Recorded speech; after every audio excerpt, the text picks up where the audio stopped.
Ahora sí. Bueno, efectivamente, ¿no? El teorema de Lax-Milgram sumamente fundamental para el planteamiento o el establecimiento de la solubilidad de un problema variacional que proviene a su vez de un problema de valor de frontera. Luego, justamente para aplicar esa teoría a las ecuaciones diferenciales parciales clásicas, hicimos un pequeño recuento de las que aparecen por lo menos en la física matemática, ¿sí? Ecuaciones diferenciales parciales de Poisson, de transporte, de calor, de la onda, y como ejemplo de ecuaciones en fluidos, las ecuaciones de Stokes y la famosa ecuación de Navier-Stokes, que es una ecuación además no lineal, ¿no? Hablamos también de las condiciones de frontera, porque son de suma utilidad para poder completar lo que es un modelo matemático que debe estar constituido por una EDP y condiciones de frontera. En el caso estacionario, si tuviésemos un problema evolutivo, requeriríamos condiciones iniciales, ¿ok? Pero estamos con problemas estacionarios. Y luego, tal como lo mencioné, necesitamos fórmulas de integración por partes en varias variables para reducir las ecuaciones diferenciales de segundo orden en la formulación débil a 1 de primer orden, ¿ok? Hicimos la deducción de esas identidades, la identidad de Green, y si bien la prueba requeriría bastante regularidad para las soluciones, en el sentido de que esas funciones tendrían que ser continuas, de clase C1 hasta la frontera, dije que eso se podía extender naturalmente para el espacio H1 usando argumentos de densidad, ¿ok? Luego, justamente hicimos o establecimos la definición lo que era el espacio de Sobolev H1, ¿verdad? De primer orden, justamente el que necesitamos para los problemas de valor de frontera que a nosotros nos interesan en este curso, y su respectivo subespacio H1, 0, que es el espacio de funciones en H1, cuya traza, ¿verdad?, que extiende el concepto de restricción de función, es 0 en la frontera, y dijimos que en ese espacio, al igual que ocurre en dimensión 1, en ese espacio la norma y la seminorma son equivalentes, y la desigualdad que establece esa equivalencia se conoce como la desigualdad de Friedrich-Poincaré, ¿ok? Teniendo todos esos ingredientes, fuimos capaces de analizar un problema bastante básico, que es el problema de Poisson, con condiciones de Dirichlet homogéneas. Transformamos eso en un problema variacional y demostramos existencia y unicidad de solución e estabilidad de ello a través del Lax-Milgram, ¿ok? De todas maneras, esas diapositivas yo se las incorporé a la clase de ayer y pueden buscar los detalles.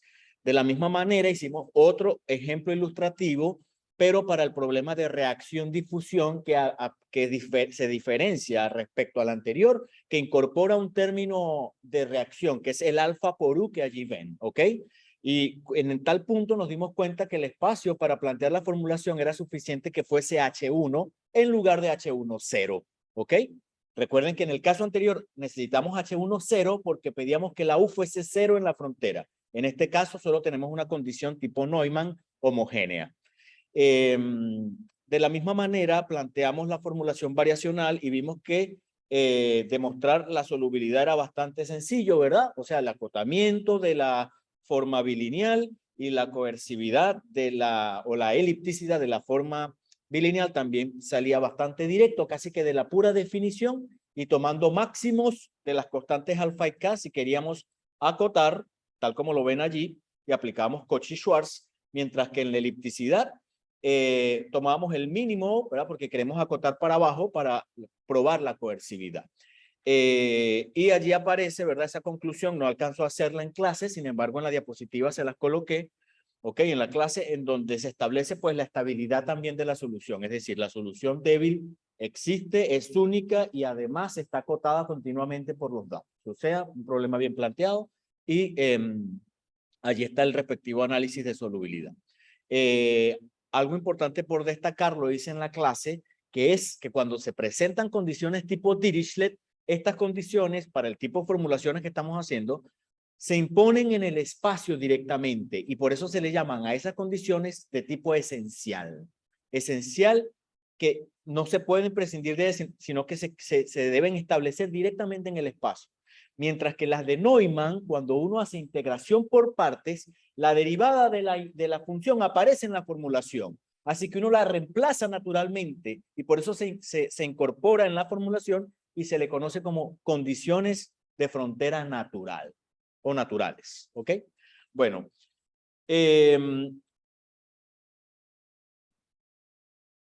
hasta este momento habían dos ejercicios prácticos, que era plantear la formulación variacional de dos problemas de valor de frontera unidimensional y justamente para que aplicaran lo que se vio ayer, coloqué dos ejercicios prácticos. Uno que si lo ven es básicamente el mismo problema de reacción-difusión con condiciones homogéneas, perdón, no homogéneas para Neumann, ¿ok? Y en realidad el análisis sale bastante directo. Interesante si alguien lo hizo y si lo pueden hacer para poner en práctica lo que se ha estudiado.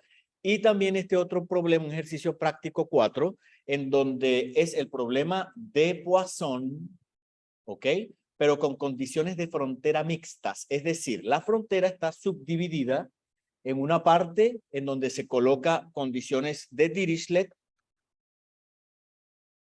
que es esta que está acá, y en la otra parte de frontera se imponen condiciones de Neumann.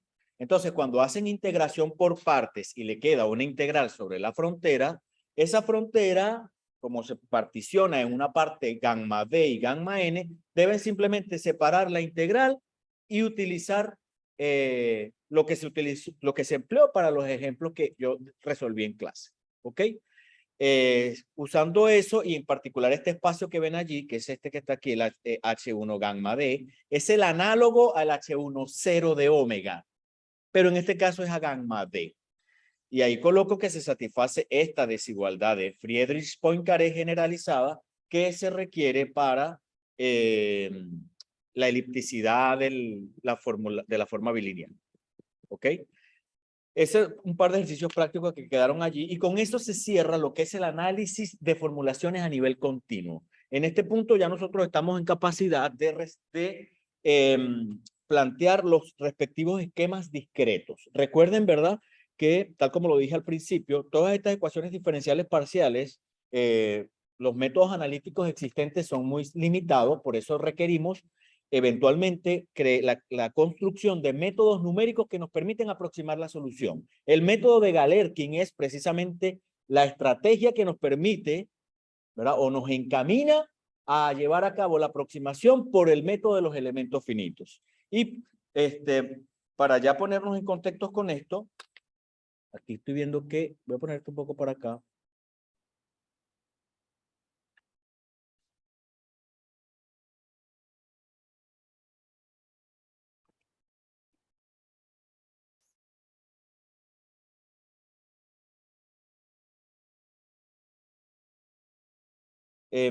Ok, ¿qué es el método de Galerkin? Vamos a describirlo aquí brevemente.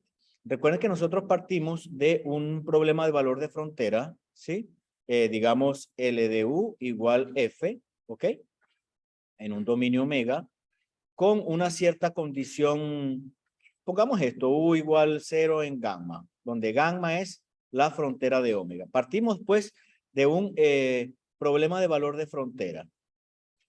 Ese problema de valor de frontera, aquí L corresponde a un operador diferencial, ¿sí? Vemos varios operadores diferenciales, el laplaciano, la segunda derivada, etcétera. Y resulta que este problema de tener solución, esa solución se le conoce como solución fuerte, ¿ok? Este problema, a través de integración por partes, ¿verdad? Escribirlo por acá. Usando integración por partes, vimos que este problema se podría escribir como encontrar un U en un cierto espacio, ¿verdad? Tal que satisfacía esta ecuación A de V igual a F de B para todo B en H. Recuerdan que todos los problemas los hemos escrito de esa forma, ¿no? Donde para empezar, H es un espacio de Hilbert, ¿verdad? Al menos lo que hemos visto, podría ser un espacio de Banach, pero en realidad para los problemas que estamos trabajando son espacios de Hilbert de dimensión infinita, ¿ok? Y ¿qué otras cosas requeríamos aquí? Que A, para que este problema tenga solución, ¿qué se requería? A de H cruz H en R es una forma que satisface, ¿verdad? Ser bilineal, ¿sí? No voy a escribir qué significa ser bilineal. Ser acotada. ¿Qué significa ser acotada? Que cuando tomo valor absoluto de A de V, esto es menor o igual que una cierta constante por la norma de U en el espacio, por la norma de B en el espacio, ¿verdad? Y esto es, existe alguna constante M positiva que satisfaga eso. Y la otra propiedad clave justamente para la solubilidad es lo que se llama como H-elipticidad o también coercividad. Y esta es que existe una constante alfa positiva tal que A, cuando le evalúo en la misma función, eso es mayor o igual a la constante alfa, que se conoce como constante de elipticidad, por la norma de B al cuadrado. ¿Ok? Bajo esas condiciones y también siempre y cuando F sea un funcional lineal y acotado, es decir, un elemento del dual del espacio de Hilbert, sabemos que por Lax-Milgram, ¿qué me garantiza esto? Por Lax-Milgram existe un único U en H, ¿verdad? Que es la que se conoce como solución débil que satisface que A de V es igual a F de B. O sea, justamente eso es una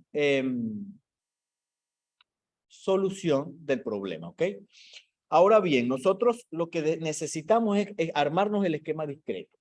Y quien nos permite esto es el método de Galerkin para empezar. El método de Galerkin, ¿ok? Lo voy a escribir por acá. El método de Galerkin lo que hace es, ¿ok? Transforma un problema que está planteado en dimensión infinita a dimensión finita. Eso es lo que hace el método de Galerkin. ¿Y cuál es el objetivo de hacer esa transformación? Para explotar propiedades del álgebra lineal. Aquí necesito configurar la proyección de la tabla a la pantalla. Dani, deme un segundo porque no me permite escribir No solo. Sí, vamos a escribirlo en... Voy a escribir esto en... ¿Puedo dejar de compartir un momento? Claro.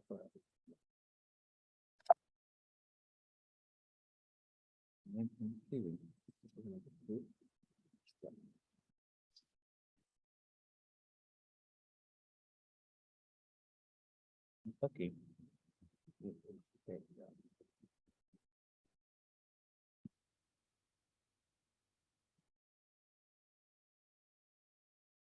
Se desconfiguró la proyección, ¿me entiendes? Ya, sí.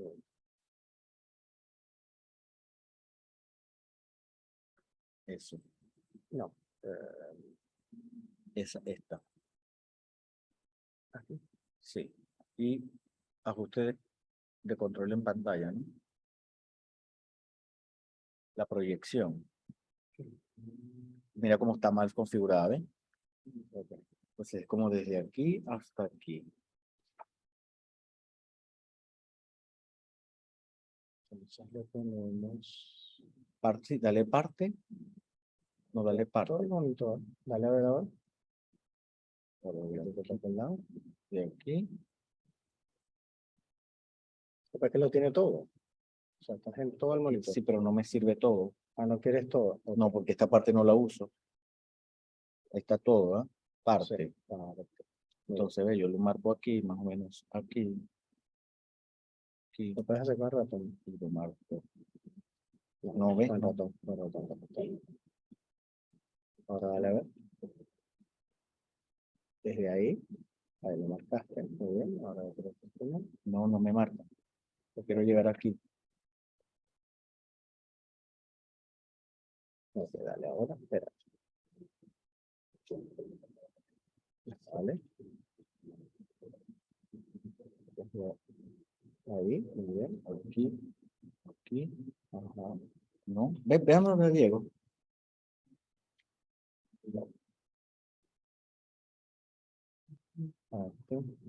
Área de la pantalla, Dani, área de la pantalla, porque la tableta está bien. Acá. Ajá. Haz clic aquí, dámele aquí, ahí, ahí. Ok, aquí, y entonces Sería aquí más o menos, ahí. lo podemos hacer con el Y ratón. la otra es Aquí. Ya. ahí, eso.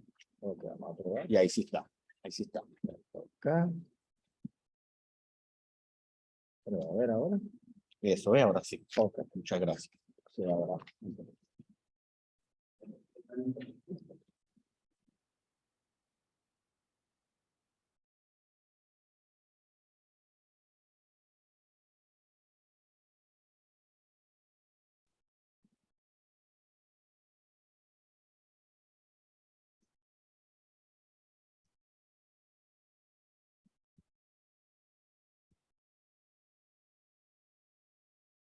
Ok.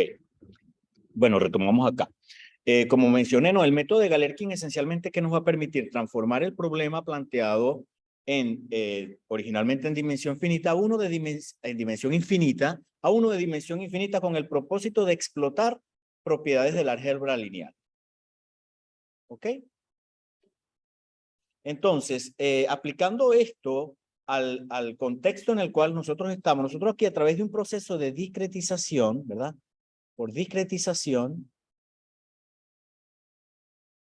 ¿qué vamos a hacer acá? Aquí vamos a tomar, vamos a considerar un espacio H sub n, ¿sí? O podemos llamarle, no, H sub n, vamos a ponerle, un subespacio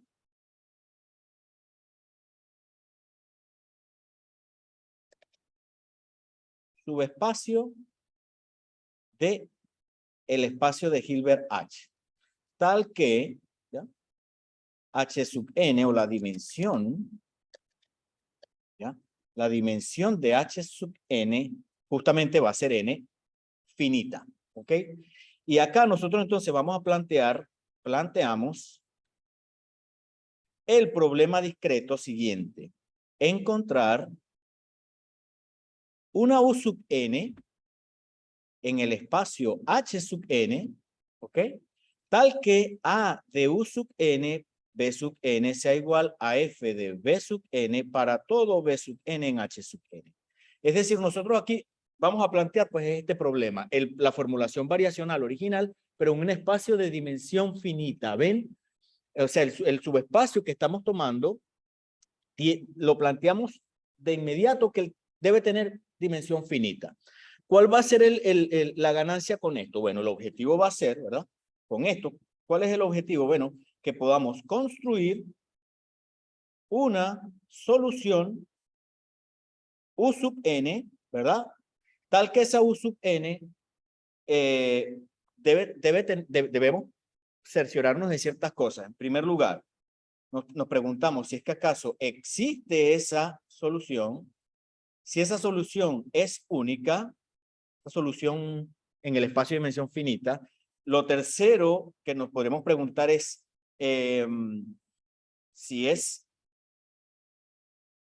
acotada por datos, tal como lo hace la continua, ¿sí? La solución continua. Y los otros dos aspectos que nos podríamos preguntar en primer lugar es si es que acaso en cierta norma esa solución converge a la solución continua en cierta norma. Obviamente tiene que ser la norma del espacio en cuestión, ¿no? Y una vez que tengamos allí eso, o sea, ya tenemos el buen planteamiento del problema a nivel discreto. Estamos viendo que la solución discreta converge a la solución continua. Perfecto. ¿Qué es lo último que faltaría entonces? Determinar, bueno, ¿cómo calculamos ahora ello? ¿verdad? Porque hasta ese punto solamente sabemos de su existencia, pero no la hemos visto. Y justamente con el proceso de calcular la solución es que ya podemos visualizar quién es ella. ¿Ok? Entonces, fíjense que varias respuestas aquí automáticamente se tienen. ¿Cuáles son esas respuestas que automáticamente se tienen?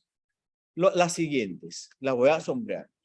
Fíjense que estamos planteando el problema sobre un subespacio de dimensión finita. Es un subespacio, en pocas palabras es un subespacio y está aquí subespacio de H. Y ya sobre ese subespacio se tiene que la forma A, esta misma forma A, es bilineal, acotada, elíptica y está el funcional asociado es lineal y acotado. Entonces, todo eso, ¿a qué corresponde?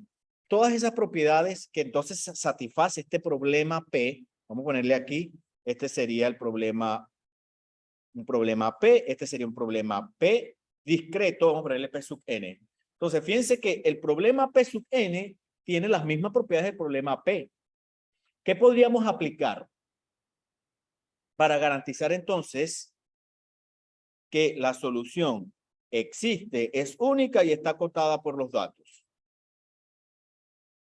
Por Lax-Milgram, ¿verdad? Pero hay una hipótesis clave en Lax-Milgram. En Lax-Milgram dicen, sea el problema planteado en un espacio de Hilbert, al menos lo que vimos, ¿verdad? Podemos garantizar que ese subespacio es de Hilbert. ¿Por qué?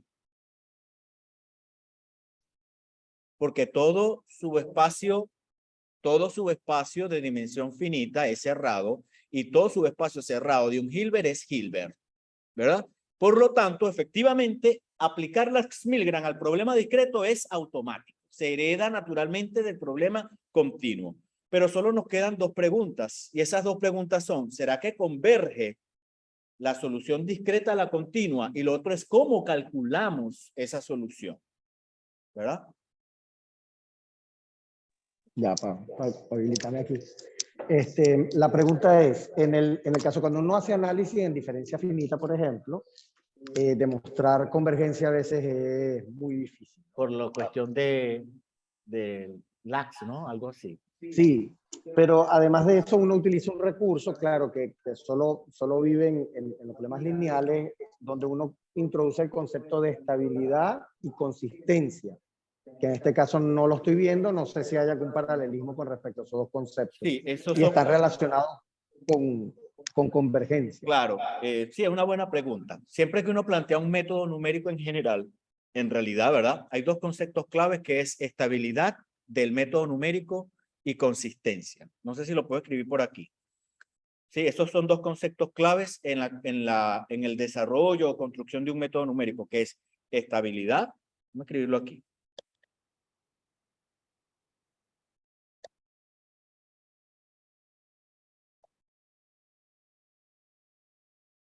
Estabilidad y consistencia. Ok, o sea, si yo tengo un problema P de UG igual 0, que es una EDP exacta, ¿sí? Y yo me construyo un problema discreto, P sub H super N, U sub N va a ser la solución discreta y este G sub N es un dato, ¿sí? El U es solución exacta, G es el dato del problema, ¿sí? Y uno a través de un proceso de discretización tiene este problema, ¿verdad? Un ejemplo de discretización es lo que hicimos con Galerkin, ¿verdad? Otro puede ser diferencias finitas, Dani, ¿ya? Entonces, ¿qué ocurre? Hay dos conceptos claves aquí. Uno, la U sub n que va a obtener aquí es la solución aproximada, ¿ya? Y el G sub n es una aproximación del dato, ¿ok? Para plantear problemas discretos bien. Entonces, hay dos conceptos clave o deben ocurrir dos cosas. En primer lugar, para que ese esquema tenga sentido, por decirlo de alguna forma, debe ocurrir lo siguiente. En primer lugar, que cuando yo en el problema discreto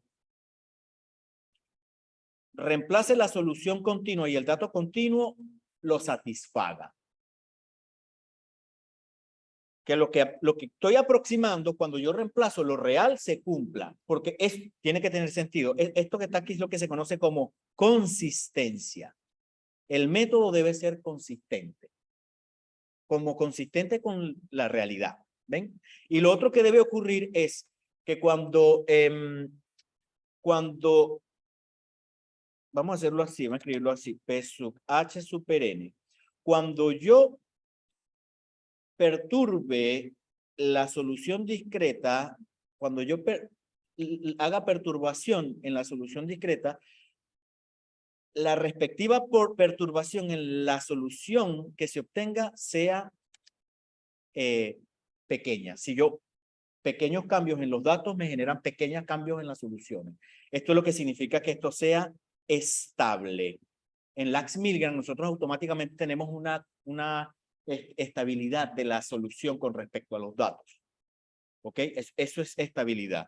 ¿Y qué ocurre? Que si un método es consistente y estable, entonces automáticamente uno puede probar que es convergente. Y convergente es que la norma de U y U sub n en cierta norma, esto vaya a 0. En este caso, si es n parámetro de discretización, n tiende a infinito, o h que es un parámetro que se relaciona con n, que cuando h se hace pequeño, n se hace grande, h tiende a 0. Entonces, esta es como la relación que hay, Dani. Entonces, implícitamente con el método de Galerkin, elementos finitos, nosotros estamos probando consistencia y estabilidad con la convergencia del método. ¿Ya? Bueno, retomando esto, ¿verdad? Fíjense que entonces necesitamos dar respuesta a estas dos cosas. ¿Cómo demostramos que efectivamente la solución discreta converge a la continua? ¿Y de qué forma lo hace, verdad? ¿O de qué depende eso? Y lo otro es cómo calcular esa U sub n, ¿ok? Entonces vamos a hacer eso acá. Fíjense lo siguiente. Y aquí necesito que ustedes me ayuden también. Si U es solución del problema P, ¿qué satisface U? U satisface A de V es igual a F de B para todo B en H, ¿verdad que sí? Pero en particular, si lo cumple para H, entonces también lo cumple para el subespacio, ¿verdad? Vamos a escribirlo aquí, para todo B, pero en el H sub n, ¿verdad que sí? Quizá me equivoque por la forma en que siempre lo digo, a veces puede decir H sub H o H sub n, pero en realidad es el discreto, ¿ok? Cuando lo diga así, porque en realidad uno lo usa H sub H, pero para efectos de la finitodimensionalidad lo digo con n, para que lo asocien con la dimensión. Entonces se cumple esto automáticamente. Ahora, si tenemos que U sub n es solución, pero del discreto de P sub n, ¿qué satisface U sub n? Satisface que A de U sub n con B es igual a F de B, pero para todo B, ¿en dónde? En H sub n. De hecho, para que esto quede más claro, pues a este B le podemos poner B sub n, para que quede claro que él es ¿quién? Él es un elemento del espacio de dimensión finita. Entonces, ¿qué pasa si nosotros combinamos?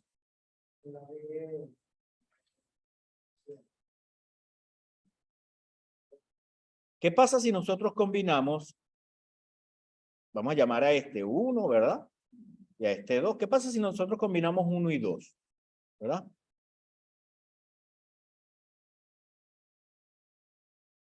Combinando 1 y 2, ¿verdad?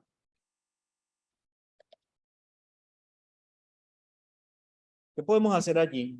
O sea, lo que yo si restamos, yo puedo restar, ¿no? Si resto 1 con 2, ¿qué voy a obtener?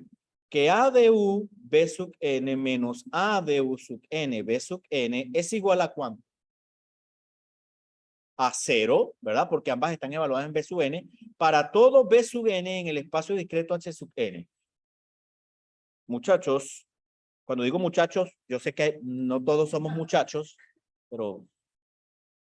pero muchachos, ¿qué puedo hacer ahí con la forma bilineal A? Lo dije, ¿qué es A? A es una forma bilineal. Entonces, en particular, yo puedo agrupar esto aquí, A como U menos U sub n con B sub n es igual a 0 para todo B sub n en H sub n. ¿Ya? Entonces, ¿qué significa esto?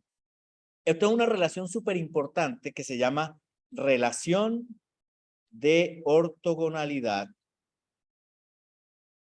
Y tiene su nombre, por supuesto, de Galerkin. ¿Y por qué se llama relación de ortogonalidad? Por lo siguiente. Acuérdense que A es una forma bilineal que tiene muchas propiedades. Mínimo tiene que ser bilineal, acotada y coerciva. Pero cuando la forma bilineal A además es simétrica, ella automáticamente define un producto interno sobre el espacio en cuestión. Entonces, si yo tengo un producto interno, recuerden lo que significa cuando yo tengo un producto interno que dice producto interno de U menos algo en un cierto elemento genérico de un cierto espacio. ¿Qué significa eso? Es algo como esto. Vamos a ver si me sale el dibujito, pero es algo así. Es como que yo tengo aquí un espacio grande donde yo tengo el espacio H. Y aquí tengo, vamos a hacerlo como un pequeño espacio. Vamos a hacerlo en otro color. Tengo un espacio de dimensión finita. Vamos a hacerlo como especie de un plano. ¿Sí? El H sub n. ¿Sí? Un espacio de dimensión finita. Entonces, esta relación que está acá, lo que me está diciendo es lo siguiente, que el U que uno tiene aquí en el espacio continuo, ¿verdad? El U sub E y el U sub N que uno consigue en el espacio discreto, cumplen una relación de ortogonalidad. Y es que precisamente U sub n es la proyección ortogonal o la mejor aproximación de U por elementos del espacio discreto H sub n. Cuando se cumple esa relación que resalté en amarillo, ¿ok? Y eso es algo que uno estudia en álgebra lineal cuando estudia el teorema de la mejor aproximación, ¿ok? Que todo elemento tiene una mejor representación y él es ortogonal en ese espacio de dimensión finita, ¿ok? Entonces, esa es la primera relación que cumple la solución discreta, ¿verdad? Y es precisamente que corresponde a la proyección ortogonal de la solución continua en el espacio discreto que estoy considerando. Fíjense justamente el concepto de método de Galerkin. Transforma un problema infinito dimensional en uno finito dimensional y explota las propiedades de álgebra lineal. Y a continuación van a seguir viendo que efectivamente es así. Eso que está allí, como dije, tiene un nombre y apellido, se llama relación de ortogonalidad de Galerkin.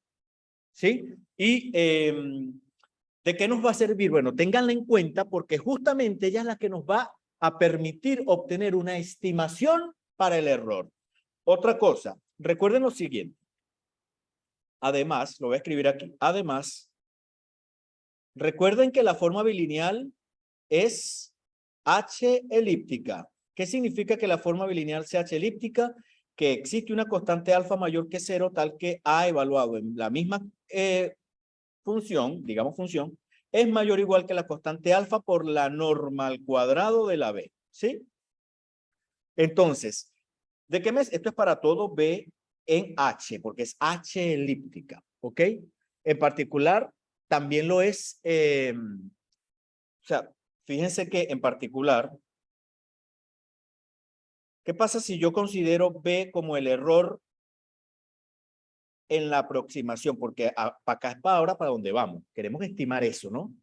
Entonces, fíjense que en particular, si tomo B, esto lo voy a escribir para que no vayan para que se vea bien, con B, esto se cumple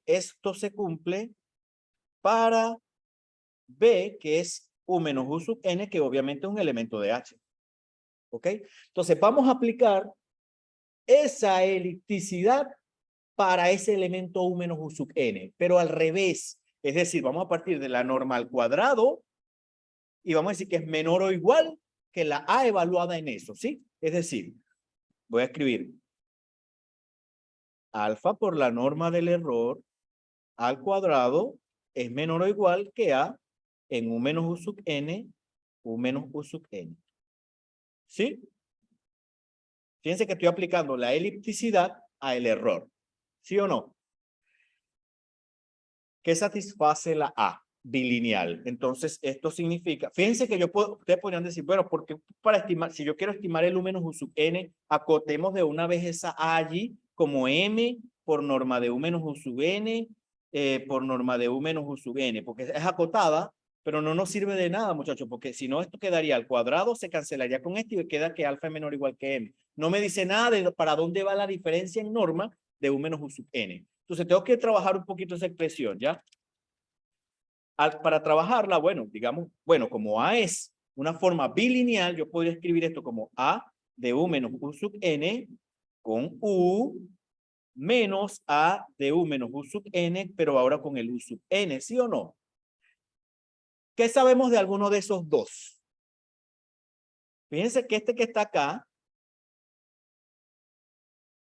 justamente tiene la forma de el amarillo que está allí, ¿verdad? Y por relación de ortogonalidad de Galerkin, eso que está allí es ¿cuánto?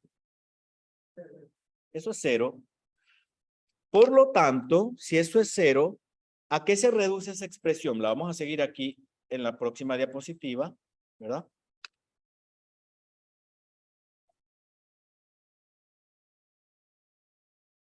Que sigue siendo estimación del error.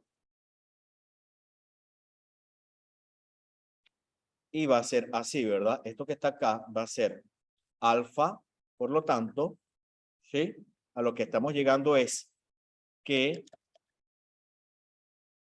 alfa de A en U menos U sub n, ¿cierto? Perdón. La norma de U menos U sub n al cuadrado en H es menor o igual que ¿quién? Que nos quedó A de U menos U sub n, ¿cierto? ¿En dónde? En U, ¿sí? Ok.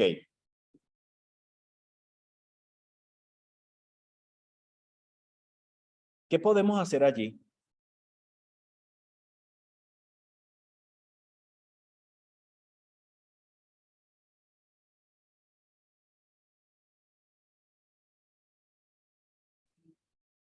Podríamos aplicar bilinealidad o convenientemente, y van a entender por qué, convenientemente podríamos sumar un elemento genérico del espacio discreto en la segunda componente. ¿Por qué vamos a sumar un elemento genérico de la segunda componente? Porque si se dan cuenta, allí, esto en realidad parece una B, pero esto es una U, ¿verdad? Ahí no tenemos, si se dan cuenta, no tenemos nada que nos dé información respecto al espacio discreto, y eso es importante, porque la propiedad, cómo nos aproximemos a la U sub n va a depender del espacio discreto. Entonces, de alguna u otra forma, en el lado derecho tenemos que hacer aparecer un elemento genérico del discreto para ver cómo él puede afectar la aproximación. Eso es lo que quiero que vean. Entonces, donde tengo el U, vamos a sumar y restar convenientemente un elemento, muchachos. Vamos a escribir esto así. Esto lo voy a escribir como A de U menos U sub n. Aquí tengo un U. Y vamos a sumar y restar, ¿verdad? Convenientemente. Aquí le voy a poner menos B sub n más B sub n, así. Un elemento genérico, ¿sí? Donde ese B sub n en H sub n es un elemento genérico. Nuevamente por bilinealidad, eso va a ser exactamente igual a ¿quién? A de U menos U sub n. ¿Con quién? Con U menos B sub n, ¿cierto? Más A de U menos U sub n, ¿verdad? Fíjense que lo hice primero con este, ahora queda con este, con B sub n. Nuevamente sabemos que esto que está aquí es ¿cuánto? 0. Y fíjense que ahora sí me queda, esto es 0, por ortogonalidad de Galerkin. Y fíjense que ahora sí me queda un elemento genérico del espacio. ¿Se dan cuenta? ¿Con qué objetivo? Con el objetivo de ver de qué me va a servir o cómo va a afectar el espacio H sub n.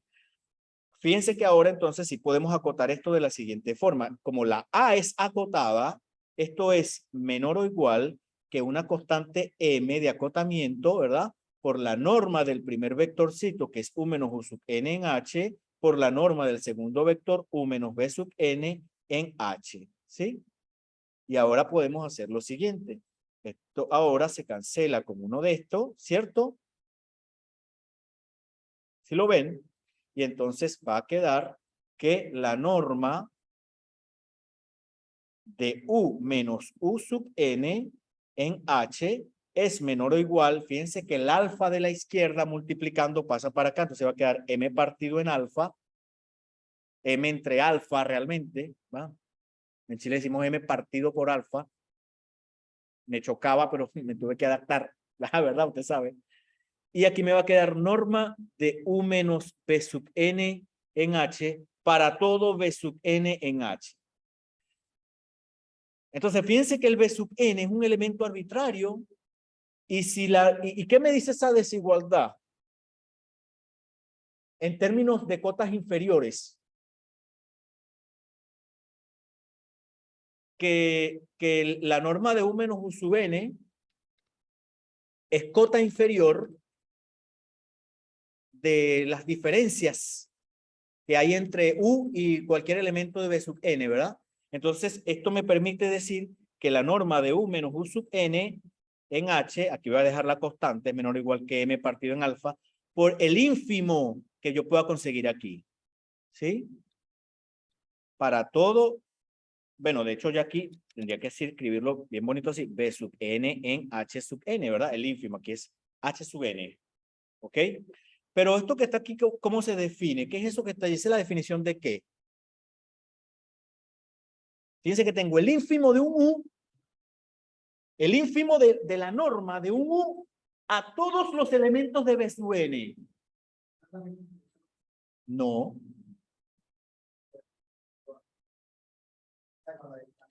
La distancia de U a H sub n. Muy bien, entonces esto significa que norma de U menos U sub n en H, ¿verdad?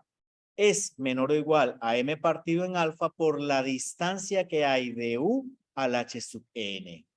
Entonces, fíjense que aquí justamente, y todo tiene sentido, que cómo converge la U sub n a la U depende de las propiedades que tenga H sub n proporcionalmente con la constante M partido por alfa. ¿Ven? Entonces, si H sub n aproxima bien al espacio donde vive U, aproxima bien en el sentido de que va para cero en algún momento, entonces uno puede garantizar que cuando tome límite a eso, ¿verdad?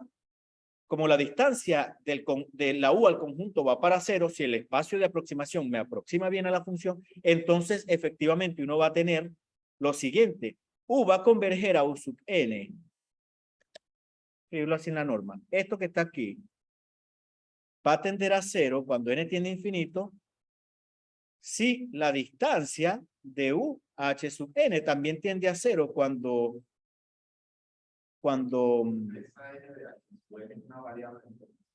¿cómo?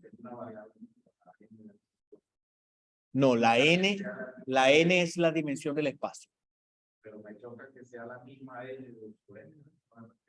Es que lo digo sub n porque a la final esos problemas que uno se construye, Elvis, son en realidad sucesión de problemas en espacios de dimensión n. Y esa n a la final va a ir creciendo, va creciendo, va creciendo, va creciendo. ¿Ves? Entonces, cada espacio tiene una solución U sub n. U sub n corresponde a la que yo consigo en el espacio H sub n. Y de hecho, como ese espacio tiene dimensión n, yo puedo escribir al U como una combinación de n vectores de ese espacio. Y por eso uno le llama U sub n. Sí, podría chocar, pero sí, es para asociar lo que pertenece al espacio H sub n. Entonces, ahora bien, ¿cómo calcular esa solución débil? Ya hemos dado respuesta a lo que es, si es que acaso converge. Sí converge, pero va a depender de cómo uno utilice o cómo uno defina el espacio de dimensión finita. La respuesta a eso nos lo va a dar el método de elementos finitos, que es el que nos dice, construye el espacio así, que con este espacio usted garantiza que ese espacio se aproxima a donde vive la solución, y no solo eso, sino también le dice cómo converge respecto al parámetro de discretización. ¿Ok? Ahora vamos a responder a la pregunta de cómo calcular esa solución débil. ¿Ok? Y esto más o menos va conectado con lo que le acabo de decir a Elvis. Y es lo siguiente, ¿verdad? U sub n es una función, la que vamos a determinar, vive en el espacio H sub n. Por lo tanto, ese sub n deben existir escalares alfa sub j, vamos a llamarle, ¿sí? Desde j igual 1 hasta n, ¿verdad? Esto es un conjunto de R tal que, ¿verdad? El U sub n yo lo puedo escribir como una combinación lineal de esta forma. Vamos a llamarle a esto sub j con j igual 0, perdón, 1 hasta n. Y siendo, por supuesto, aquí estoy llamando E sub j desde j igual 1 hasta n, una base para el espacio H sub n. Entonces, la solución U sub n se puede escribir como una combinación lineal de los elementos de la base de H sub n. H sub n tiene dimensión finita, tiene que existir una base de n vectores linealmente independientes que, o sea, a su vez generan al espacio, ¿cierto? Entonces, ¿cuáles son las incógnitas acá? Si yo tengo un espacio, tengo su base, ¿cuáles van a ser las incógnitas? Las incógnitas son los escalares que permiten llevar a cabo la combinación lineal, ¿verdad? Entonces, fíjense lo siguiente. U sub n, ¿verdad? Además satisface lo siguiente. A de U sub n con B es igual a, vamos a ponerme B sub n, es igual a F de B sub n para todo B sub n en H sub n, porque es solución del problema discreto. Pero uno puede demostrar, y es de verdad muy fácil, que si satisface esto, es equivalente a decir que satisface A de U sub n, B sub j, igual a F de B sub j, en realidad, voy a escribir bien esto, sería E sub j igual a F de E sub j para todo E sub j en la base. Claro, es natural, ¿verdad? Álgebra lineal, exactamente. Ahora bien, ¿cómo dijimos que íbamos a representar nosotros ese U sub n? Bueno, es que ese U sub n tiene esta combinación lineal, ¿no?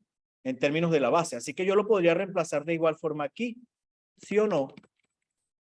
Y cuando lo reemplace, ¿qué queda? Esto va a quedar, por lo tanto, eso es equivalente a tener que A de la sumatoria de J igual 1 hasta N de alfa J E sub I, voy a escribirlo ahí así, con E sub J, entonces aquí sería así, E sub J, voy a escribirle este I para que no se confunden los índices, aquí voy a poner I, aquí voy a poner I, aquí voy a poner I, y al otro lo voy a dejar con el J, para no cambiar la cosa a esta altura. E sub I, E sub I, E sub I, y aquí voy a poner J y aquí E sub I. ¿Sí o no? Para igual a F de E sub I para todo E sub I en la base. ¿Cierto? Entonces, fíjense ustedes que por bilinealidad de la forma A, yo puedo sacar todos esos escalares y me va a quedar sumatoria desde J igual 1 hasta N de los alfa J A E sub J E sub I igual a F E sub I para todo E sub I en B. ¿Cierto? Y para que se vea esto aún más claro, fíjense que si yo, como eso es para todos los elementos de la base, fíjense que eso yo lo puedo escribir, ¿verdad? Esto que está aquí, esa última ecuación que está aquí, esto es para todo elemento de la base, o sea que esto es para todo I, desde 1 hasta N, ¿cierto? Entonces, ¿qué pasa si yo desarrollo esto en N ecuaciones? Eso va a quedar algo así, ¿verdad? Si hago para el I igual 1, ¿verdad? Para el I igual 1, voy a tener algo así. A la derecha que tengo la combinación lineal, ¿no? Sería alfa 1 por A de E sub 1 más alfa 2 por A de E sub 2 E sub 1, ¿sí? Porque este lo estoy haciendo igual 1 y así sucesivamente alfa n A E sub n E sub 1, ¿sí? Igual a F en E sub 1 y así sucesivamente, aquí va a tener alfa 1 a E sub n E sub 1, n, perdón, más 1n, ¿verdad? Más alfa 2 a E sub 2n y así sucesivamente alfa n a E sub n igual a F E sub n. Y esto es equivalente a un sistema, ¿verdad? Claramente, las incógnitas, ¿quiénes son? Alfa 1, alfa 2, alfa n. Es algo así, ¿sí? Alfa 1, alfa 2, alfa n. Y aquí voy a tener una matriz, ¿verdad? Va a ser A de sub 1 E sub 1. Esto sigue. Aquí va a ser A de sub n E sub 1. Aquí va a ser A de sub n E sub n. Y aquí va a ser A de E sub 1 E sub n. ¿Sí? Y esto va a tener n por n, fila 1, columna n. Esto sería n por 1, ¿sí, verdad? Igual a un vector aquí que va a ser f en E sub 1 hasta f e sub n. O sea, esto es equivalente a un sistema de la forma K por alfa igual P, donde alfa es el vector de incógnitas, P es el lado derecho. Fíjense que F es un funcional dado, la base se va a conocer, así que eso es conocido, y la matriz que está a la izquierda, la K, será una matriz que se conoce. ¿Será que es calculable eso? Sí, porque la forma bilineal es dada y la base se va a conocer. Entonces esa matriz también se va a poder calcular y eventualmente ese vector alfa se va a poder determinar. Fíjense algo, el n, como uno quiere tener una buena aproximación, el n, que es la dimensión, uno lo va a hacer cada vez más y más y más grande, ¿verdad? Uno necesita un n suficientemente grande. Por lo tanto, esa matriz va a ser descomunalmente grande. Es por ello, ¿verdad? Que igual uno quiere resolver este sistema, este es un sistema de ecuaciones, en este caso lineal, porque los problemas, la forma bilineal es lineal, o sea, esto proviene de un problema lineal. Ese sistema se puede resolver con cualquier método iterativo que resulte eficiente de acuerdo a las propiedades que tenga el sistema, ¿ok? Pero ya con las propiedades básicas que tiene la forma bilineal A de ser, si es por ejemplo simétrica y elíptica, ya la matriz asociada tiene buenas propiedades, ¿no? Dani nos podría dar un curso completo de eso. Pero como no vamos a entrar en eso, entonces el alfa eventualmente se puede determinar, ¿ok? Sin ningún problema. Otra cosa, ¿verdad? Que nos lo da el método de elementos finitos es lo siguiente. Ustedes pueden pensar, o sea, que esa matriz realmente es demasiado grande, porque uno está para resolver un sistema de 4 ecuaciones es terrible. Entonces, ¿cómo va a ser esto cuando yo tengo un sistema de 1000 por 1000, de 1500, de 1.000.000 por 1.000.000? O sea, voy a tener 1.000.000 al cuadrado de elementos allí. Y uno dice no, porque justamente el método de elementos finitos te permite construir espacios de funciones con soporte compacto y soporte muy pequeño. ¿En qué sentido? En que la mayoría de esas componentes que están ahí en esa matriz son ceros y resultan matrices dispersas, esparcidas, matrices esparcidas. De manera que para ese tipo de matrices existen métodos aún más para resolver sistemas de ecuaciones que resuelven eficiente y rápidamente los sistemas. ¿Ok? Pero esa es ya otra área completamente álgebra lineal numérica, ¿ok? Pero fíjense cómo efectivamente lo que hace el método de Galerkin transformó, fíjense de dónde venimos, de ecuaciones diferenciales parciales de orden 2. Llegamos a una formulación variacional que se redujo a encontrar una solución discreta que resulta ser la proyección ortogonal en el espacio discreto. Y aún más, ni siquiera es que hayamos la proyección ortogonal, sino que hayamos los escalares que permiten escribir a esa solución, ¿verdad? Lo que permiten escribir a la solución en términos de la base del espacio de dimensión finita, a través de un sistema de ecuaciones. ¿Ven? ¿Preguntas?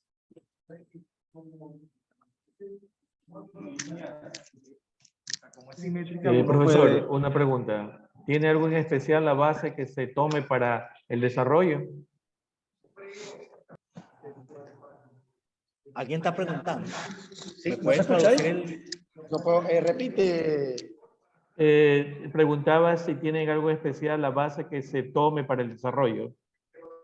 Que si debe haber alguna propiedad especial, la base que tú escoges para el espacio discreto. Sí, Debe tener. creo que no me escucharon entonces, ¿verdad? Sí, la base tiene que ser, ¿verdad? Lo suficientemente, o sea, tiene que tener ciertas propiedades, por ejemplo, para que esa matriz se haga cero, o sea, tenga muchos ceros, perdón, tenga muchos ceros. Y entre los espacios que uno puede utilizar o explotar son los espacios discretos de elementos finitos. Es el método de elementos finitos, entre otros, también hay métodos espectrales, que permiten que esa matriz tenga buenas propiedades para que el sistema uno lo pueda resolver eficientemente, porque en general tiene muchas, es muy grande, pues es un sistema de orden muy grande. Claro, pero ese es en el caso, o sea, en términos teóricos, basta que sea una base. En términos teóricos basta que sea una base, exactamente. Pero tenemos que hacer esto eficiente porque si no, o sea, nos quedamos entonces con el problema desde las GDPs, que uno no cuenta con métodos para resolver. Entonces, si tú tienes un sistema aquí terrible, te puede tomar de acuerdo a al fenómeno físico en dimensión 2, en dimensión 3 y evolutivo en el tiempo, te puede tomar semanas resolver el problema. No tiene sentido, tiene que ser eficientemente. Y eso lo da elementos finitos. Ok, tenemos a profesor.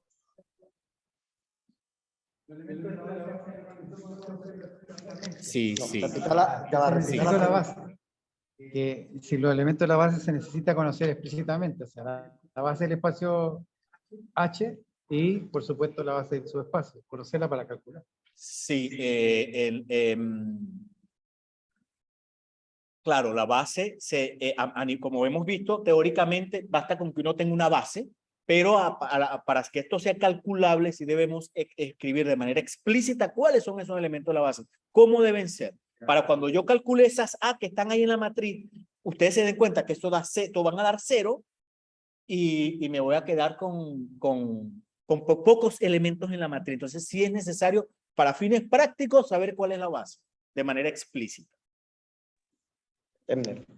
Ok, en la lámina anterior, cuando planteamos las ecuaciones antes de esta, en la lámina anterior, ahí uno tiene, en esa ecuación de ahí abajo, uno puede escoger la base, como A es una forma bilineal simétrica, uno podría escoger la base ortogonal respecto a esa forma bilineal. Claro, y de hecho por ahí. Entonces ahí se calculan directamente los alfa sub i.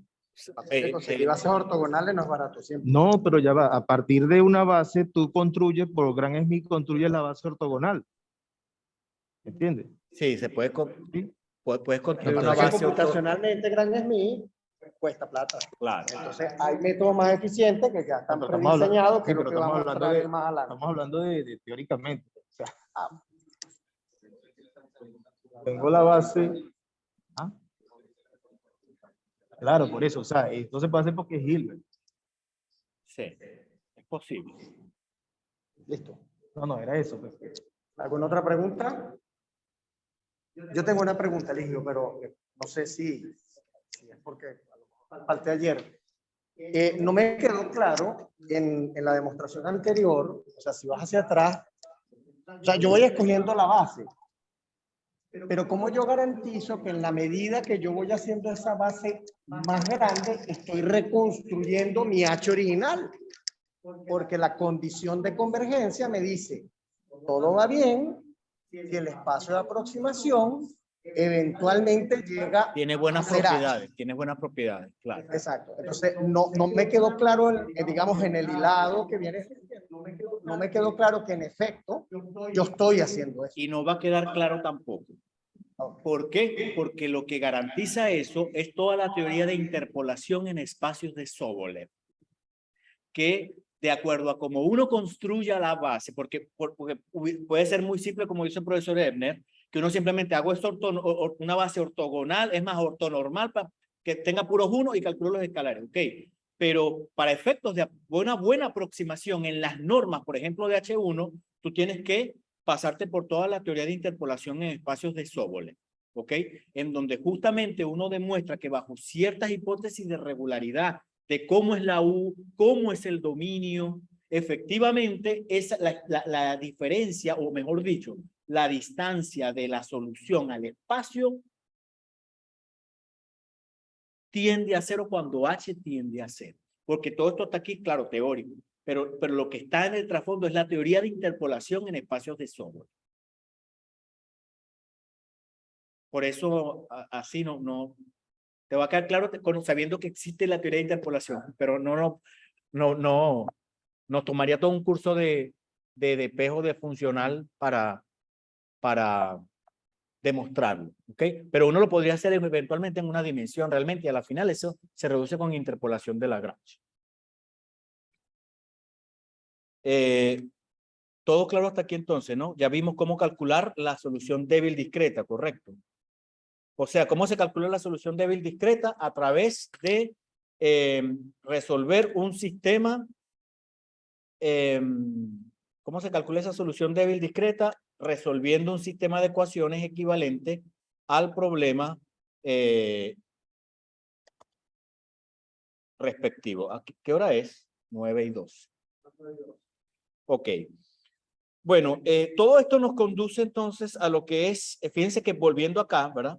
Hemos entonces dado respuesta a todas estas interrogantes que originalmente nos planteamos, ¿no? Si es que acaso la solución discreta converge a la continua y cómo calcularla. Ahí está, ¿ven? Todo partiendo de querer aplicar el método de Galerkin para plantear nosotros ahora el problema discreto, porque nosotros queremos ver cómo es la solución. Una de las preguntas que por ahí me hicieron varios fue justamente cómo construir ese espacio discreto. Y la construcción de ese espacio discreto, ¿verdad? Una de las maneras de hacerlo nos los brinda el método de los elementos finitos, ¿ok? Que es básicamente un método de Galerkin. ¿Qué método de Galerkin? Nos discretiza un problema de dimensión infinita a uno de dimensión finita a través de un espacio de dimensión finita. Pero, ¿qué nos da el método de elementos finitos? Nos dice cómo escoger la base de ese espacio discreto. ¿Ok? Entonces, yo aquí voy a hacer en forma general cómo es, cuál es la idea, ¿no? Del método de los elementos finitos, ¿ok? De la construcción del espacio discreto. La idea general es lo siguiente. Uno parte en el método de los elementos finitos, uno tiene omega, ¿ok? Uno tiene un dominio omega que puede estar en RD, ¿verdad? Es la dimensión. Automáticamente uno tiene que asumir que la frontera es poligonal. ¿Ok? La frontera es poligonal. Porque los espacios de elementos finitos están basados en aproximaciones por polinomios. ¿Ok? Entonces, nosotros en elementos finitos aproximamos no solo el dominio, sino también la ecuación diferencial. Entonces, si vamos a aproximar el dominio, ¿verdad? Tenemos que plantearlo con frontera poligonal, porque como veremos, justamente al discretizar el dominio, nosotros utilizamos son polígonos. En R, ¿verdad? Lo voy a hacer aquí, en R. Si yo tengo aquí un intervalo en R,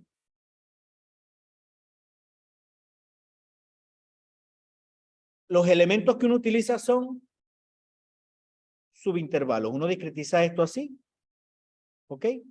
Y aquí uno tiene en cada subintervalo corresponde a lo que se conoce. Cada uno de ellos se le conoce como elemento finito. Esto sería en R. En R2, aquí pueden ver eso que está allí, ¿ven? Tienen como una triangulación. Esto sería en R3, ¿ok? Ya en R4 no podemos dibujar. Pero bueno, los problemas físicos hasta R3, ¿no? Entonces, sobre ese dominio uno construye, ¿verdad? Uno lo escribe así. Bueno, uno va a construir sea tau sub h, ¿verdad? Una discretización o para que lo entiendan un poquito mejor, véanlo como una partición del dominio. En elementos finitos, esa partición está constituida por elementos, se le conocen así, elementos simpliciales. Ustedes dirán que son elementos simpliciales, pero véanlo como que en R son intervalos, triángulos, en R2, tetraedros en R3. Esos son los elementos simpliciales. Entonces, lo primero que debe hacer en elementos finitos es el dominio, discretizarlo o particionarlo en elementos simpliciales, que van a ser intervalos en R, triángulos en R2 o tetraedros en R3. ¿Ok? Y ¿qué asocia uno con cada intervalo? Con cada intervalo, ¿verdad? Perdón, con cada elemento simplicial, vamos a denotados por K. O sea, cada elemento le vamos a llamar K. Y H sub K, vamos a decir que esté de tamaño H sub K sería como el máximo de las distancias que yo tenga en K de cualquier par de puntos que yo tome en el elemento. Por ejemplo, en un triángulo va a ser el lado más largo del triángulo. ¿Ok? En un intervalo, ¿quién va a ser el HK? Va a ser la longitud de ese intervalo. ¿Ok? Entonces, cada elemento simplicial tiene un tamaño que llamamos H sub K. ¿Ok? Y teniendo ya el tamaño de cada elemento, nosotros podemos tomar el máximo de todos esos tamaños con K en tau H, ¿ven? El máximo. Y ese máximo es el que llamamos H. Y ese H es justamente el parámetro de discretización, ¿ok?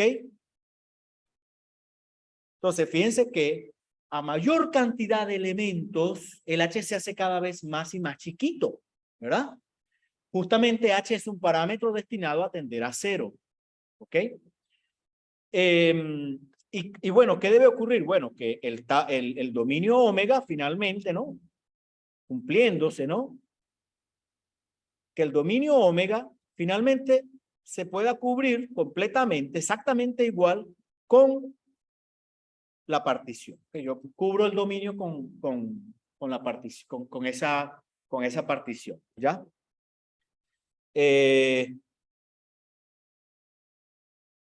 ¿Alguna otra característica acá importante? No, eso sería lo que respecta a la discretización del dominio. Ahora bien, lo que voy a hacer a continuación es, para efectos prácticos y que se entienda, ¿no? Vamos a escribir de forma explícita cuál sería una base en el caso unidimensional. ¿Cuál sería una base? ¿Cómo vendrían dadas las funciones base? ¿Ok? Y una de las cosas que vamos a ver justamente es que la matriz que resulta, por lo menos en el problema que nosotros resolvimos originalmente, hay un sinnúmero de elementos, o sea, hay una cantidad bastante grande de elementos que son 0. ¿Ok? Entonces, en este sentido, ¿verdad? Vamos a dar la definición, pero vamos a explicitar alguna base, ¿no? Para este espacio en el caso de una dimensión, ¿no? Aquí lo escribí como espacio de elementos finitos de Lagrange porque justamente nos vamos a concentrar en ese tipo de espacio, ¿ok? En el método de elementos finitos existen muchísimos espacios de elementos finitos. El más común realmente es el espacio de elementos finitos de Lagrange, ¿ok? Pero es porque este espacio nos permite hacer aproximaciones en el espacio H1, ¿ok? El espacio H1 donde hemos planteado todo, sí, H1. Pero dependiendo del espacio, ¿verdad? Uno tiene un espacio de elementos finitos diferente, ¿ok? Recuerden que esto incluso ustedes lo han preguntado. Depende del espacio, ese espacio discreto me va a aproximar bien al continuo. Lagrange tiene esa propiedad, ¿ok? Que aproxima bien las funciones de H1, lo aproxima bastante bien. Y ahí ustedes seguramente ven la K igual 1, esa K se asocia con el grado polinomial, ¿ok? Entonces, aquí vamos a escribirlo, ¿no? En dimensión 1. En dimensión 1, ¿verdad? Aquí está, en dimensión igual 1. Supongamos que tenemos omega, un intervalo AB, ¿verdad? En dimensión 1, ¿ok? Y en este caso, ¿cómo sería una partición del dominio? Una partición del dominio sería, ¿verdad? Sea X sub J, desde J igual 0 hasta N más 1, una partición del dominio, vamos a escribirla así. Parte en A, X sub 0, luego va a venir X sub 1, X sub 2, así sucesivamente. Aquí voy a poner X sub N, X sub N más 1, y esto me queda en un B, ¿ok? Ahí tengo la partición del dominio. Y fíjense que al yo hacer esa partición, los elementos finitos o los elementos simpliciales son subintervalos de esta forma. Vamos a escribirlo así, K sub J, ¿sí? Para que se asocie con la notación genérica que di anteriormente, ¿no? K sub J, lo pueden ver como X sub J menos 1 hasta un X sub J. ¿Cierto? Son subintervalos, ¿sí? Y el J en este caso iría desde ¿dónde? Desde 1 hasta N más 1, ¿verdad? ¿Sí? O sea, tengo puros subintervalos. ¿Perdón?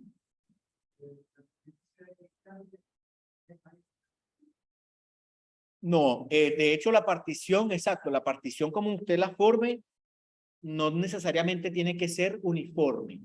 O sea, no tiene por qué ser uniforme, pero, ¿verdad? De hecho, De tamaño, en este caso, de tamaño, fíjense cómo sería el HKJ, sería la diferencia entre X sub J menos X sub J menos 1, ¿verdad? Cada uno tiene un tamaño diferente, ¿cierto?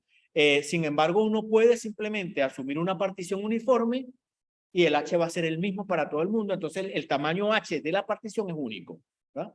Pero no necesariamente.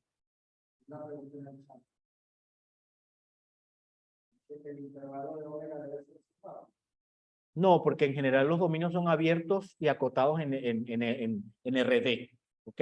Pero a la final uno lo resuelve acotado porque uno va a tener condiciones de frontera allí. ¿Sí? Ok, con esta notación, recuerden que entonces el parámetro H, ¿quién sería el parámetro H de discretización?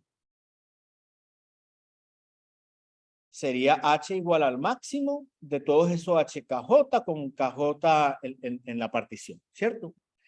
Si uno hace una partición uniforme, el H va a ser la misma longitud de cada uno, que sería el mayor menos el menor entre el número de elementos, ¿no? Como uno calcula la partición.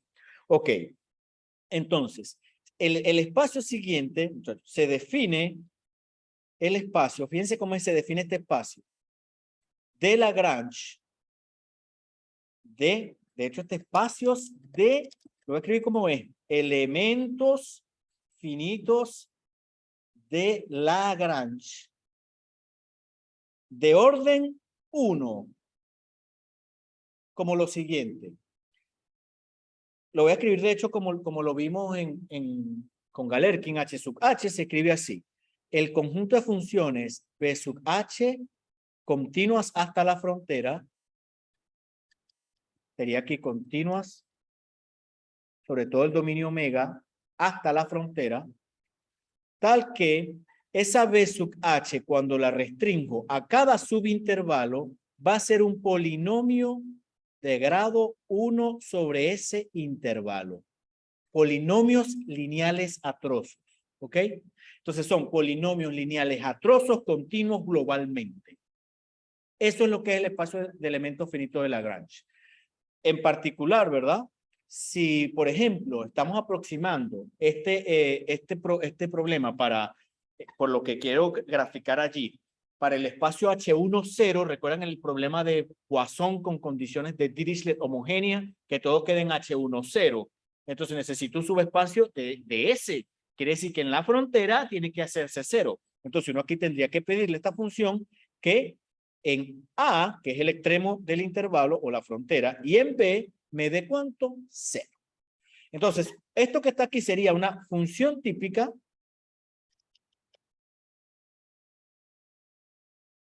del espacio H sub H. ¿Por qué? Si ustedes la observan, globalmente es continua hasta la frontera, ¿verdad?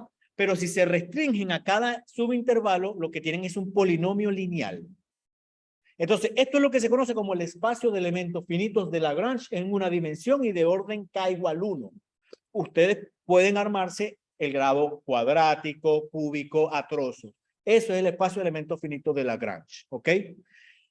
Una pregunta que me podrían hacer, profe, ¿el espacio de elementos finitos de Lagrange siempre se hace 0 en la frontera? No, estoy aquí ilustrando el caso porque este es en el caso en el cual esto es un subconjunto de H10 omega, ¿ok? Pero si lo quiero en H1, no tengo, yo puedo prescindir de esto. Es decir, lo voy a escribir aquí. Si yo, o sea, esto es por esto. Si eso que está en amarillo no va, entonces uno quita lo que está en amarillo. Y tiene el espacio de elementos finitos de Lagrange genérico. ¿Ok? Por ejemplo, en el problema de Poisson, o de reacción-difusión con condición de Neumann, que tenía, no había Dirichlet, todo quedó en H1. Como es en H1 y no tengo nada que pedir en la frontera, planteo el espacio así, sin lo del amarillo. Y ahí voy a tener el espacio de elementos finitos, va a ser un subespacio del donde estoy calculando la aproximación. Entonces, como una observación de esto, ¿verdad? Una observación que uno puede hacer justamente es lo que escribí ahí, que el H sub H es un subconjunto de H10 omega. Efectivamente, y es un espacio vectorial. ¿Ok? Y otra cosa es, ¿verdad? Que cada elemento de acá, cada elemento de este espacio queda unívocamente definido por los valores que tomen en cada uno de los puntos de la partición, al ser polinomio lineal. Si ya uno quisiera polinomios cuadráticos o cúbicos en cada elemento, uno necesitaría más puntos para poder determinar si es cuadrático o cúbico, ¿verdad? Porque si tengo un intervalito y ahí voy a calcular un polinomio lineal, con esos dos valores que tome en los extremos es suficiente, ¿verdad? Para toda recta necesito 2 puntos para ver cuál es la ecuación, ¿cierto? Pero si es cuadrático ya voy a necesitar, por ejemplo, un punto extra y así sucesivamente. Pero en el caso de Lagrange lineal, los elementos de una función en el espacio de elementos finitos de Lagrange de orden 1 es suficiente con conocer los valores en cada uno de los vértices.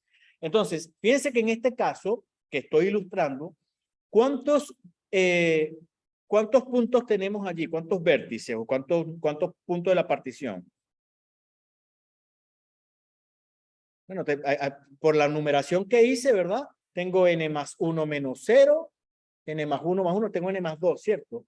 Pero ya en los extremos, ya yo sé cuánto vale, si estoy diciendo que tengo condiciones de frontera. Entonces tengo n valores allí. Entonces con cada función, con cada vértice allí, yo voy a asociar una, vamos a escribir quién es la base. Entonces la base es esta que está aquí.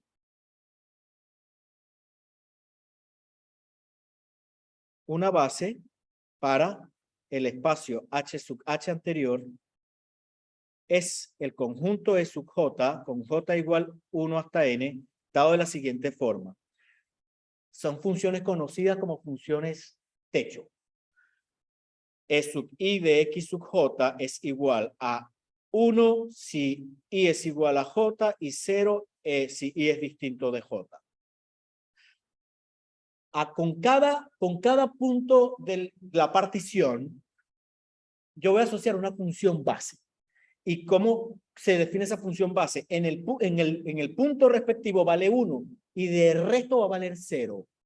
Entonces, fíjense que ya va a tener esta forma que está aquí. Esta es una función base. Típica, ¿ven? Asociada con el nodo X sub I. ¿Se dan cuenta? Vale 1 y en el resto de los nodos va a valer 0. Pero debe ser continua globalmente. Entonces, baja así como una carpa, ¿sí? Y el resto va a ser 0, ¿ven? Entonces, ustedes ahí deben ir visualizando, pero porque esa estructura, obsérvenlo, esa función base solo toma valores no negativos en un pequeño subintervalo, ¿verdad? Solo allí toma valores no nulos, ¿cierto? Del resto vale 0.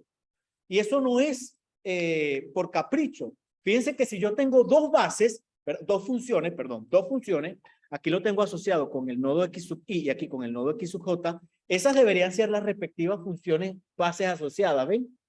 Entonces, recuerden que nosotros vamos a tener por allí integrales, por ejemplo, donde aparece la función base, esto que está aquí, A de E sub I con E sub J, por ahí aparecen integrales que es justamente la E sub I E sub J sobre el dominio.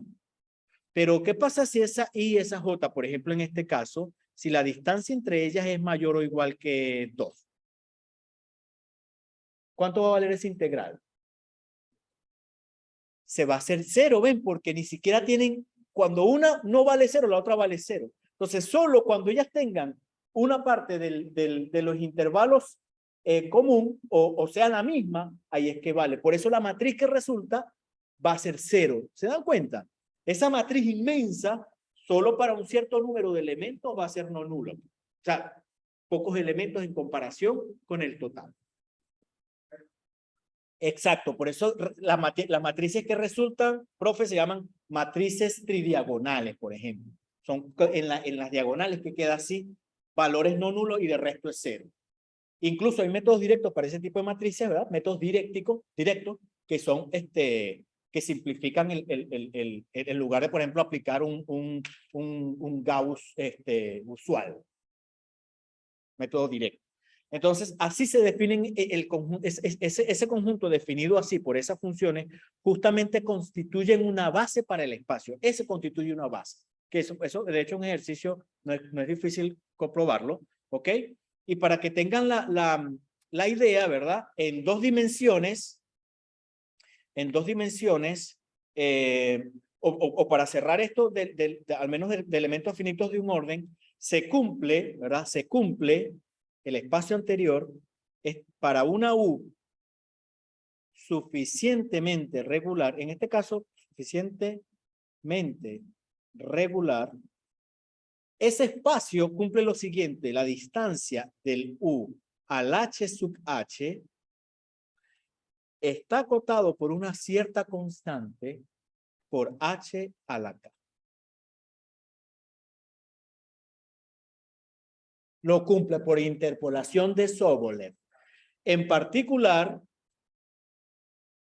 por la estimación que hicimos aquí, que no le, acabo de darme cuenta que no le puse nombre, es súper fundamental, porque esto que aquí es lo que se conoce como estimación de SEA, que es cuando demostramos que el error estaba acotado así por la distancia con el m del acotamiento y el alfa de la elipticidad.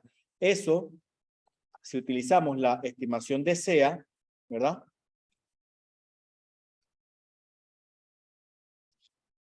De la estimación de SEA, la norma de U menos U sub n está acotada por m partido por alfa por la distancia, pero la distancia es menor o igual que la constante por h a la k. Entonces, observen que cuando h tiende a 0, ¿verdad? Si h tiende a 0, esto es la norma H1, ¿ok? Si h tiende a 0, entonces esta norma va a tender a 0. Y esto nos dice 2 cosas. No solo que la solución discreta converge a la continua, sino también cómo converge. Converge de un orden K respecto al parámetro de discretización H. En el caso en que utilicemos polinomios lineales, entonces el decrecimiento del error es lineal. En este caso, K, Claro, aquí K, orden de aproximación polinomial. ¿Ok? Y justamente, pues como les dije, para llegar a esta estimación, esto es por interpolación en espacios de Sobolev. Bueno, en una dimensión es más fácil, porque es interpolación como de Lagrange, pero en dimensiones mayores es con Sobolev, porque esto en normas H1 y esas cosas. Entonces, no solo esto nos dice, fíjense lo potente que son estos resultados, no solo nos dice que converge, sino cómo converge con respecto a H, la velocidad de convergencia, ¿ok? Y a modo de ilustración, solo lo voy a dejar así, no voy a dar detalles. Arriba pueden ver una ilustración de cómo uno tiene una discretización de un dominio en 2 dimensiones y las funciones bases, así como lo ven allí en el otro, esas son las funciones bases en 2D. ¿Ven? Son funciones techos, pero tienen esa estructura. Buena pregunta. Para suficientemente regular es por lo siguiente. Por ejemplo, en el caso,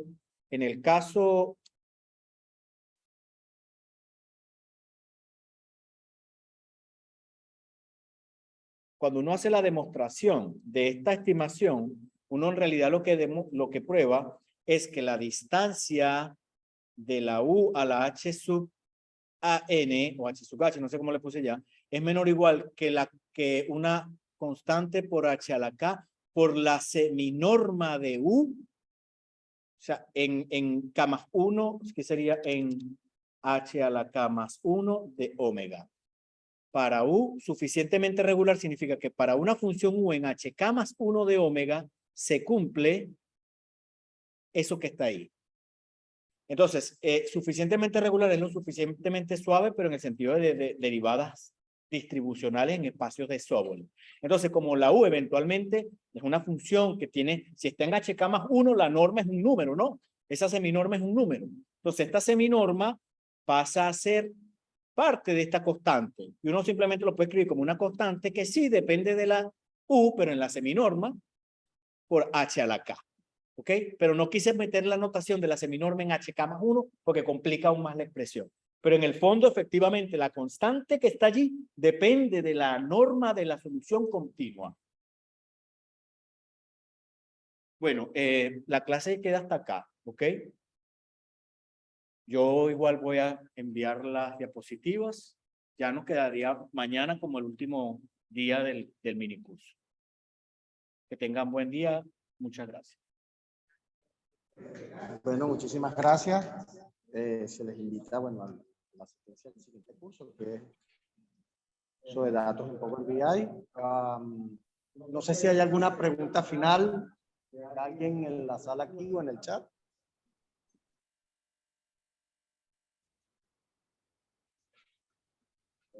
No. Ok, bueno, muchas gracias. Nos vemos mañana entonces.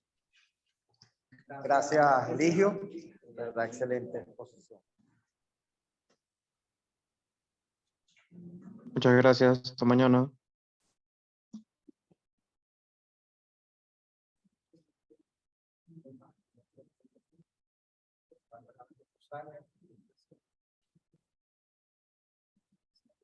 Muy bien.